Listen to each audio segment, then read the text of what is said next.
Economists often prefer to express the outcomes or consequences of water and sanitation interventions in terms of economic benefits measured in monetary units. In this video, I'll illustrate this approach for just one component of the total benefits. This is the mortality risk to households. It's useful to think of two types of benefits that households receive from a piped water and sanitation project: health benefits and non-health benefits. The health benefits can be subdivided into mortality reductions and morbidity reductions. In addition, positive externalities may spill over and benefit households who are not using the intervention. The main non-health benefits to households are increased income from having more, cleaner, and cheaper water, time savings from not having to collect water, and aesthetic or quality of life benefits. A household can receive the health benefits from non-piped water and sanitation systems, but only some of the non-health benefits. For instance, if they still have to spend time carrying water back to the home.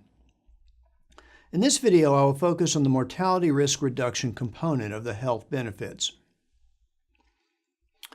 The economic benefits from mortality reduction will be a function of four uncertain parameters. The first is the baseline diarrhea incidence in the target population. The second is the reduction in baseline diarrhea incidence due to the wash intervention. The third is the case fatality rate. This means the proportion of the cases of diarrhea that lead to death. The fourth is the value of a statistical life. This is a measure based on how much people are willing to pay ex ante, that is, before they get sick, for a specified reduction in mortality risk. The first step in the calculation is to estimate the baseline burden of disease. By burden of disease, I mean the baseline incidence of wash-related diseases in the target population before the wash intervention. Where do these data come from? Up-to-date data on burden of disease are typically not easy to obtain. This paper summarizes some of the global statistics, but the burden of disease in a specific target population may be quite different from a countrywide estimate. This figure is from the Fisher paper. It shows diarrhea episodes per child per year in selected low-income countries. The range is about 2 to 4 episodes per child per year. The second parameter is the effectiveness of the intervention at reducing the incidence of wash-related diseases in the population if a specified number of individuals use the intervention. You can think of the effectiveness of the intervention as the percentage reduction in baseline incidence. So if an intervention is 90% effective, you have 10% of the number of cases left. We'll assume for purposes of illustration that 100% of the people in the target population use the intervention. The incidence after the intervention, labeled here INC subscript after, is 1 minus EFF times the baseline incidence, that is, the incidence before the intervention. The change in the number of cases due to the intervention is the number of cases in the target population before minus the number of cases after the intervention. To calculate the change in the number of cases, you multiply the number of people in the target population times the effectiveness of the intervention times the baseline incidence. Where does this parameter for effectiveness come from? For this parameter, we go back to the Futrell paper that we discussed in the previous video. Here is that figure again. We set a good estimate for the reduction in risk from baseline conditions due to a wash intervention was around 30 to 40%. In these calculations, I'll use 30% for the mean case. The third step is to calculate the change in the number of deaths due to the wash-related diseases. You can think of this as the number of lives saved by the intervention. This is done by multiplying the number of cases avoided by the case fatality rate. Where does this parameter come from? This figure in the next shows some estimates of diarrhea mortality rates in selected countries. The diarrhea mortality rate is not the same as the case fatality rate. The mortality rate is the number of deaths due to a specific cause for a population during a specific time period.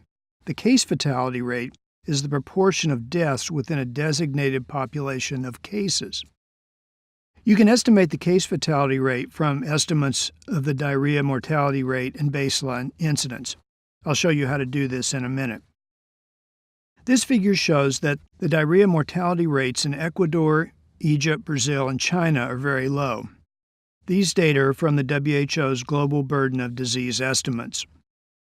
The WHO Global Burden of Disease report estimates the number of deaths by different causes in population. The mortality rate due to a specific cause of death, such as diarrhea, is calculated from the estimates of the number of deaths and population. In many countries, death certificates with the cause of death are not available, so these estimates of the number of deaths due to a specific cause are themselves imprecise. The estimates of the mortality rates in this figure show that very few people in these countries are dying of diarrhea. Even Bangladesh looks pretty good. For Ethiopia, the mortality rate is estimated at about 150 deaths per 100,000 people. That's a 0.15% chance of dying from diarrhea per year in Ethiopia. But note that the mortality rates are an average over all age cohorts. Mortality rates for children under 5 years of age will be considerably higher. This next figure shows estimates of diarrhea mortality rates by region. The average diarrhea mortality rate for Africa stands out as much larger than for other regions. It is about 115 per 100,000, compared to South Asia, which is about 65 per 100,000. Now let's look at the relationship between the diarrhea mortality rate, the baseline incidence, and the case fatality rate. Assume that the baseline incidence is 1.5 cases of diarrhea per person per year. So in a population of 100,000, there will be 150,000 episodes of diarrhea per year.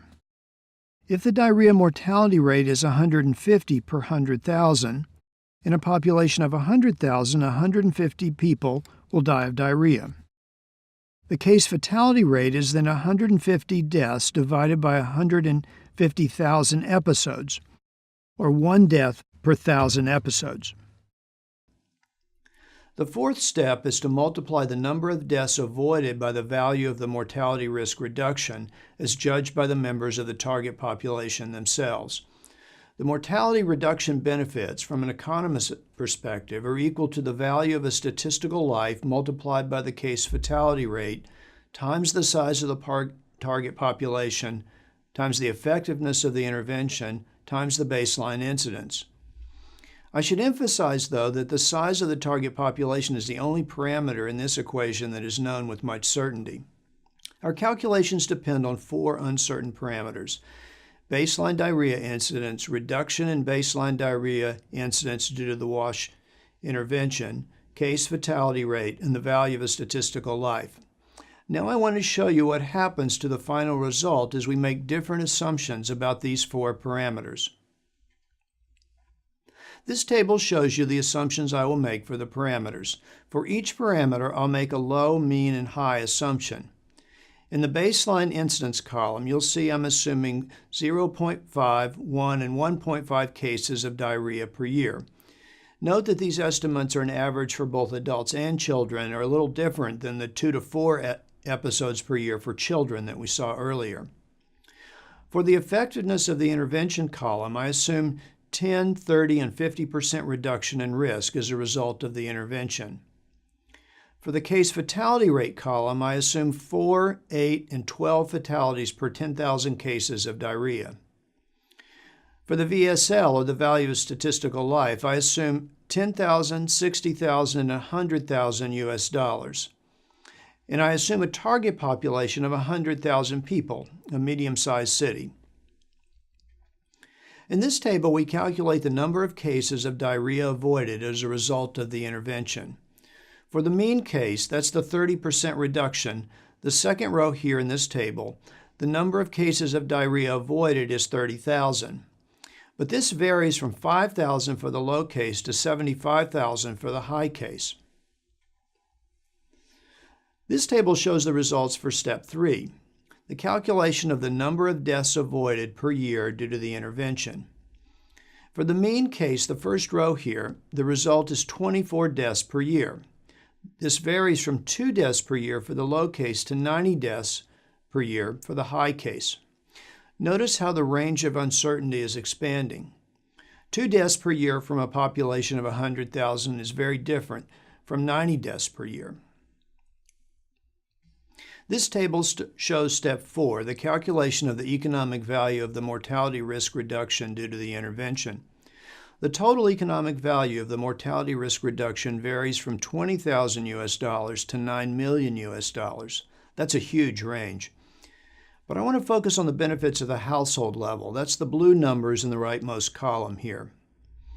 The high estimate is equivalent to $38 US per household per month.